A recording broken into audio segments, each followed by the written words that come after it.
smoke, she quit anyway. Bad for you. So, just a personal note. On another personal note, I'm happy to be back here tonight. Certainly, I want to thank publicly.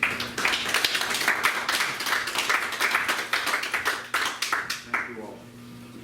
It's been an interesting couple of months, and I want to thank Kevin Weeks, who has always been my co-chair, and who certainly stepped up and did a wonderful job in my absence.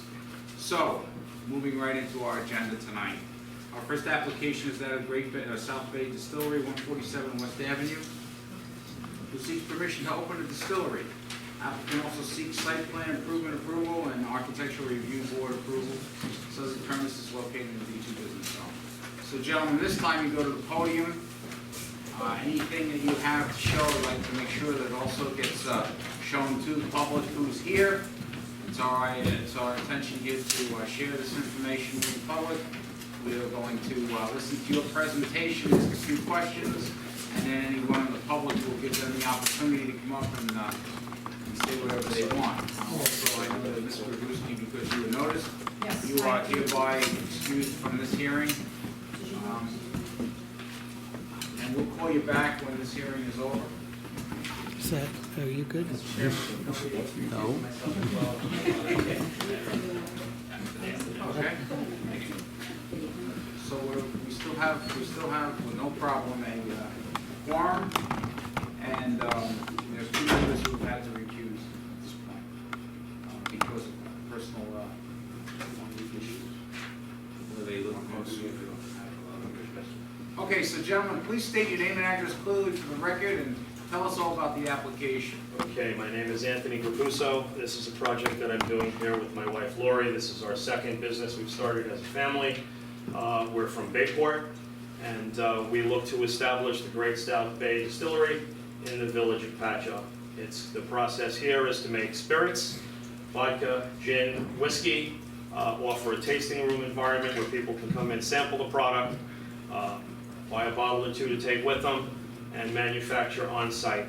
Everything we do here is courtesy of the Farm Distillery, which is part of the Craft Act, New York State, established in 2013 by Governor Cuomo.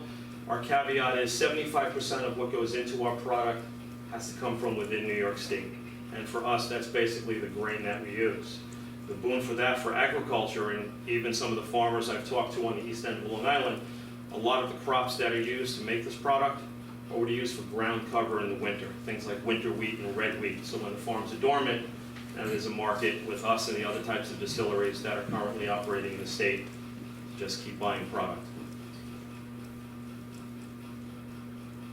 Okay. So you intend on making major renovations to the building? We intend on taking what has been a little bit of a blighted building. Based on our engineering reports, there's been no maintenance done on it probably for 20 plus years. The building is actually two structures that are co-joined, 3,000 feet north of the building, which would be to the left in the photo. Dates back to the 1940s. Architecturally, it's a little more interesting. It's got wood plank roof deck and wooden beams. That's going to be our tasting environment because I really like the character of the space with the, I think, close to 14-foot ceilings in there. The south portion of the building, which has been used as an auto repair shop most recently, is typical industrial type warehouse with steel girders, and that's going to be our manufacturing environment. The front of the building is to be covered in reclaimed brick. These are actual real bricks that are sliced down to be the veneer on the front. The other details at the top of the building and of the windows and the line are a synthetic limestone, just to give the building a little bit of an industrial feel dating back to, say, maybe the 1940s.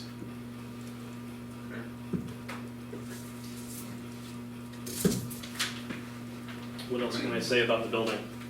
What questions do we have about the building? Well, the ARB will ask you specific questions about that. Can you continue and maybe tell us a little bit more about the business overall, environmental issues, things that you had mentioned in the works? As far as the manufacturing process, the distillery portion where we make the product is going to run normal business hours. That is a 9 to 5 operation where we make the spirits. It is a closed system which means there's no impact to the environment, there's nothing being exhausted through the building. What we do is, the first two steps of making a spirit is very much similar to beer making.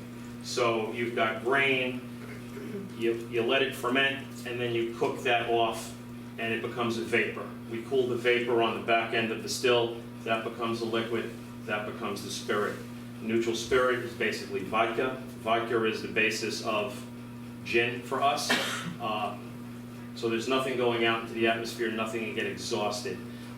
No waste. The grain that we're taking off from the product in order to complete it, that gets packaged in what's called a tote, and it usually gets sent back to the farm where we purchase the grain, and they use that as animal feed. There are other venues to get rid of that as well, but we're not pumping anything into the waste stream. The worst smell you would encounter is if you walked in the building, there'd be a very slight sweet smell of the yeast of things fermenting in tanks. So there's no odor released to the outside atmosphere? Nothing at all. Neighbors walking in the street, they're not smelling it? They won't smell a thing. There's nothing that happens. If a product for some reason came in a bit off out of the still, you just run it back through again until you reach the proof that you're looking for.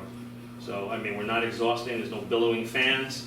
You know, in a building like this that borders on a residential area, there's not a lot of things you can do with this type of building that's not going to impact the environment. Certainly the direction the village is taking, you don't want to put heavy manufacturing in there. You don't want big trucks coming and going all during the day. You don't want a business that has to have exhaust fans.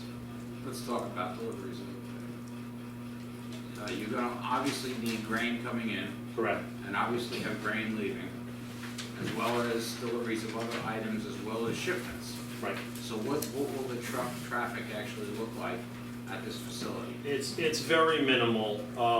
Grain coming in, there were two grain silos that are about 10 tons. So a grain truck comes, it's there for about 3 hours, it pumps the grain into the silo when it leaves. That's enough for us to operate for a number of months before we need to replenish, depending upon how much we're manufacturing. As far as truck traffic going out, there'll be a truck that comes to deliver bottles, but if we're buying a 40-foot truckload as a new business, I don't know how quickly we're going to sell a 40-foot truckload of bottles going out the other way. Also, we're allowed to self-distribute. So basically, you know, once a day, our truck's going to leave in the morning, which will be a small truck, and initially probably just nothing more than a van, to just do deliveries to local restaurants and bars that are buying the product direct to us. Have you been in this kind of business personally yourself? No, I have not. Okay. I've just had a interest in it, and my own personality. When I become interested in something, I tend to go off the deep end. At this point, my wife will acknowledge that I have read everything printed on the art of distilling dating back to the 1800s. We've done hands-on distilling classes at other locations together. We've been to distilleries just taking tours to see how their operations go and sample the product. It's just an amazing thing to be able to do this. It's the next step from beer and wine. And this is something that's going to just, you know. Are you personally going to be the distiller, or will you hire a master distiller to run the? I'm personally going to be involved until I have someone at that comfort level. There is one gentleman that I've been talking to about this, and as we get further along, the two of us are going to go to an acquaintance's facility for a 2-week intensive hands-on private program. So you'll be very hands-on with Oh, this yes. president. So. Yeah. My problem is I need to be hands-on with everything I do. So here's my question. Will the distillery be professionally built by somebody who, how will you actually build the distills? Because The stills are pre-manufactured for us. There are 2 manufacturers that we're currently talking with right now, and the big decision is going to be on lead time. okay, and so then my question is, all right, so that they'll be pre-manufactured, put in place by obviously licensed plumbers, et cetera, whatever is Mhm. required. And I imagine that those stills have all the safety requirements. Is there a requirement under state law specifically because There's nothing under state I'm not a law. distiller, nor do I play them on TV, but I know they blow up, so. We, I know they have the potential to do that if they're over. well, they do if they're made in the mountains and put under a shed, probably will. There are a lot of safety considerations put into this. Distilleries fall under federal fire code, Okay. So we have certain criteria to meet. The still manufacturers that are currently selling have to meet certain criteria as well. So if I were a resident of the neighborhood, I shouldn't be concerned that the still's gonna blow up and we're gonna lose grandma. It is not gonna happen. It's physically impossible. There are safeties and shutoffs. If the pressure became too high, there are blow-offs throughout the system that would just evacuate the air. So it can't. It's steam, it's a steam kettle. So what happens is the boiling component where the liquid is has a jacket around the outside of it, and that's heated with steam heat. So we're just dealing with a little bit of steam pressure. I assume that the heating source for all this is natural gas? Yes, Is there gas in the street there? yes there is. There's gas in the building. Okay, you have gas in the building. It's another consideration for this property. Okay. Patchogue Village is also lacking a lot of industrial buildings that could support the weight of this equipment. We looked at some buildings closer to Main Street. There are also attached buildings. They have basements. And this is, you know, for lack of other alternatives. And I think this gives the opportunity to help develop what you have left in industrial buildings along West Avenue. Is the distilling process something that occurs around the clock? No, it is not. The hours that it's going to take place are going to be between 9 and 5. So it's something that actually you can shut off? Shut it off. Shut it off. We've heard from Blue Point Brewery quite a bit, and we were told that that's something that happens around the clock, so they have a night shift. So there's no need to monitor any equipment Nope. during the nighttime. We go home at night, the equipment is turned off, the lights are turned off, the building is safe and quiet. That's it. I don't want to work 24 hours a day. I don't want a second crew. It's a destination business that's going to become a recognized brand. But with that becomes the reality of what can you manufacture? We have to wait for products to ferment and get ready. So that would, doing 24 hours a day, I don't want to be Jim Beam. I really don't. Once you're actually rolling, what do you anticipate your output would be in a day? We could, in that course of the day, we could run through and complete 500 gallons of neutral spirit, which could technically be 500 gallons of vodka. 500 gallons of alcohol. That's correct. And it's 200 proof when it comes out of the store. That is correct. And that has to be water covered it with. down and then, so you're not really making 500 gallons, maybe you're making 200, something like that. Right, right. Okay. Do you have any plans of making any sort of tasting room? There is half the